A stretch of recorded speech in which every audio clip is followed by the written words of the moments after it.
La vie appartient à ceux qui s'élèvent tôt et non à ceux qui rêvent trop. Mesdames et messieurs, bienvenue dans cette émission qui, par son titrage, vous pouvez facilement comprendre que c'est les berceaux, ou c'est le fleuve, ou la forêt d'apprentissage. Car comme vous le savez, la vie est un apprentissage qui finit jamais. Et chaque jour est un moment de leçon. Donc, d'autant plus que chaque jour de notre vie, nous devons tirer une leçon. Car on dit, l'homme intelligent, c'est celle qui tire des leçons après, ou c'est celui plutôt qui tire des leçons après les erreurs des autres. Alors, c'est comme ça que la vie est faite. Cette émission ou ces micro-programmes a pour but non seulement de vous motiver, parce que je ne suis pas là nécessairement pour vous motiver, mais aussi c'est pour vous interpeller, pour vous conseiller, pour vous rappeler et pour vous mettre en garde, mais aussi pour vous transmettre de la joie et de la gaieté. Comme nous le savons, les médias ont 3 missions. La première, c'est former. La deuxième, c'est informer. Et puis la troisième, c'est vous divertir. Alors, dans ces micro-programmes de 10 minutes, vous y trouverez toutes ces missions. Alors, comme vous le savez, parlons des leçons, c'est qu'on a un terme du jour. Aujourd'hui, de prime abord, je vais vous parler de la vie. C'est ça aussi les côtés intéressants de cette émission.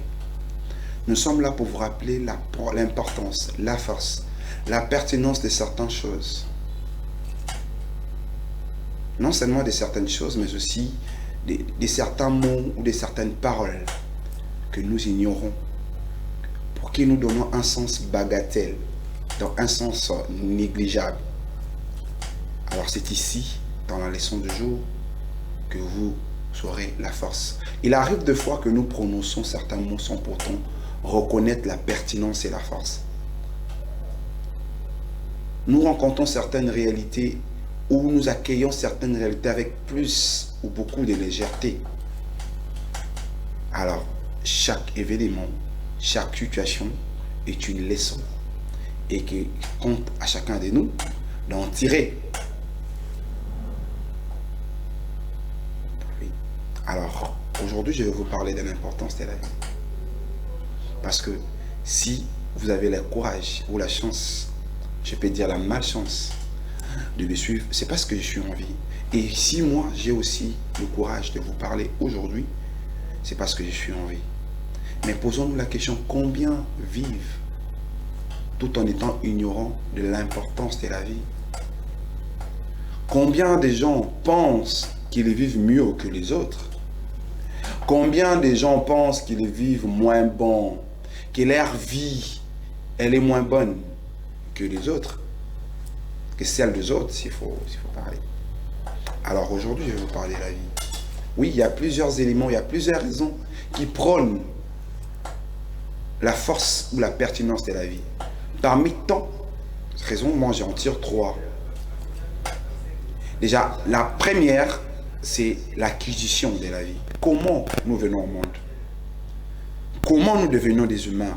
Comment on embrasse l'existence? Deuxième, c'est la façon dont nous l'aimons, la façon dont nous la gérons.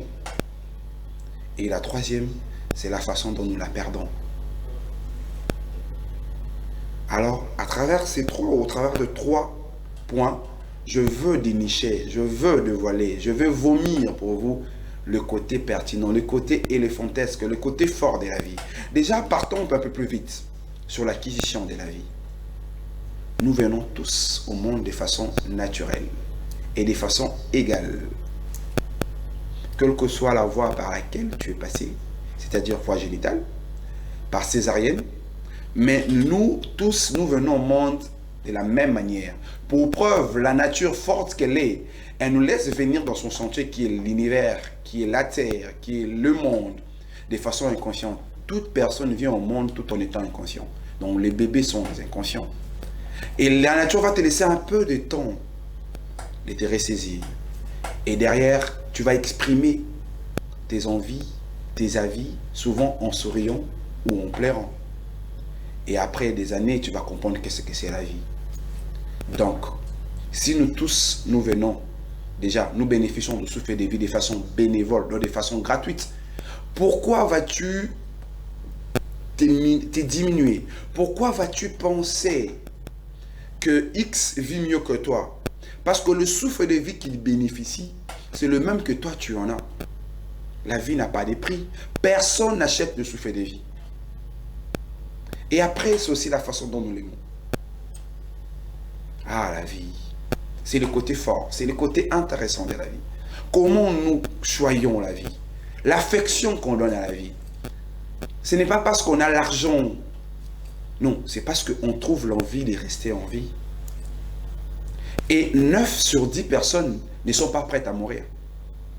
9 sur 10 personnes qui existent. Pour preuve, le taux de suicide, c'est vraiment tellement peu et réduit. Tout le monde aime rester en vie. Mais tout le monde ne donne pas de l'importance à la vie. Et puis la troisième, c'est la façon dont nous la perdons. Donc comprenez, riche ou pauvre, nous tous, nous mourrons d'une mort naturelle. Donc il n'y a pas la différence entre un cadavre riche et un cadavre pauvre. Parce que les deux sont incapables de bouger même leurs doigts. Alors, donc comprenons à combien que la vie est importante.